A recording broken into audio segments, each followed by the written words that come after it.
Պարտքը հայրենիքին տղաները կմարեն այսուհետև 2-ի փոխարեն 1.5 տարում։ Իշխանությունը շտապել է իր այսպես ասած բարեփոխումը մեկ քայլ առաջ բերել։ Ի սկզբանե նախատեսված էր, որ այս կարգավորումը ուժի մեջ մտնի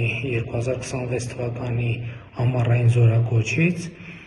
բայց այսօր քննարկում եմ ունեցել Պաշտպանության նախարարի հետ, նախորդող շրջանում խորհրդարանական գործընկերների հետ եւ որոշել ենք, որ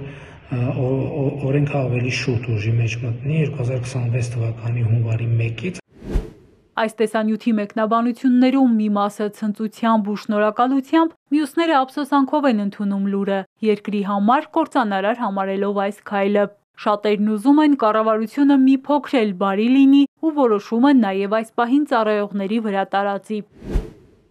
Կոշտ են ընդդիմադիրները, հիշեցնում են մի կողմից բանակցային սեղանի շուրջ Ալիևը ապառազմականացում է պահանջում, մյուս կողմից Հայաստանում ամռան ընտրություններ են։ Այսպիսով ասում են մի զարկով երկու նապաստակ է իշխանության թիրախում։ Սա նշանակում է պարտադիր ժամկետային հանձնակազմի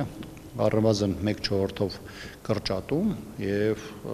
սա իրադարձություն ունենալու նաեւ զինված ուժերի ընդհանուր թվականակի վրա։ Կառավարության այս շտապողականության տակ Տիգրան Աբրահամյանի խոսքով հաշվարկներ չկան, ռիսկերի գնահատում եւս զուտ քարոզչական հնարք է պնդում է։ Հայաստանի դեպքում այս կրճատումը կարծում եմ ինքնին հարված է մեր պաշտպանողականությանը, մեր երկրի անվտանգության համակարգին։ Նաև ստեղ այլ բան եմ ես ուզում ձեր ուշադրությունը կենտրոնացնել, տեսեք, բավարար 1, 2, 3 տարի հետո մենք ունենանք սուր իրավիճակ մեր սահմաններին,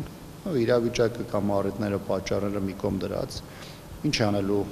պետությունը, այսինքն կրկին գնալու են այդ ժամկետի ավելացման, հասկանում եք դա ինչ է նշանակում հասարակության համար գնալ դրա արդեն այդ ստեղծված իրավիճակում դրա ավելացմանը։ Պաշտպանության նախարարությունը հիմնավորում է, թե ժամկետայինների ծառայությունը կրճատում են ի հաշիվ պայմանագրային ծառայության աճի։ Վերջին տարիներին ասում են պայմանագրային զինվորական ծառայության ընդլայնման նպատակով կատարվել են գործուն քայլեր։ Թվարկում են Պաշտպան հայրենիաց ծրագրից մինչև արհեստավար սերժանտական համակարգի զինծառայողների ատեստավորման համակարգի ներդրումը։ Արդյունքները ասում են դրական են։ Այս կարծիքին չեն դիմադիր падգամավորը, ասում են նշված ծրագրերի արդյունավետությունը դեռ տեսանելի չէ։ Հաստատի հիմնական ծանրությունը դրվելու է պահեստազորայինների վրա, որոնք հիմա էլ 44-օրյա պատերազմից հետո էլ բավականին մեծ թվով մարդիկ գնում են ուսումնական առաջին հայացքից ուսումնական վարժանքների, բայց իրականության մեջ 14 օրը դրանցից մարտական հերթապահության իրականացումն է եւ բնականաբար դա ոչ թե տեղի ունենում ուսումնական առաջնահերթություններից ելնելով, այլ մարտական հերթապահության խնդիրները ապահովելու խնդիրը հաշվի առնելով։ Նախագիծը նախնական տարբերակով իդրաֆտում հանրային քննարկման է։ Քվեարկությունների արդյունքներից կարելի է եզրակացնել մեծամասնությունը դեմ չէ ծառայության ժամկետի կրճատմանը։ 209 կողմ, 65-ը դեմ են առ այս պահը։ Հերմինե Ղարիբյան, Իզաբելլա Հովհաննիսյան, Սիմիկ Մայիլյան, Էպիկենտրոն։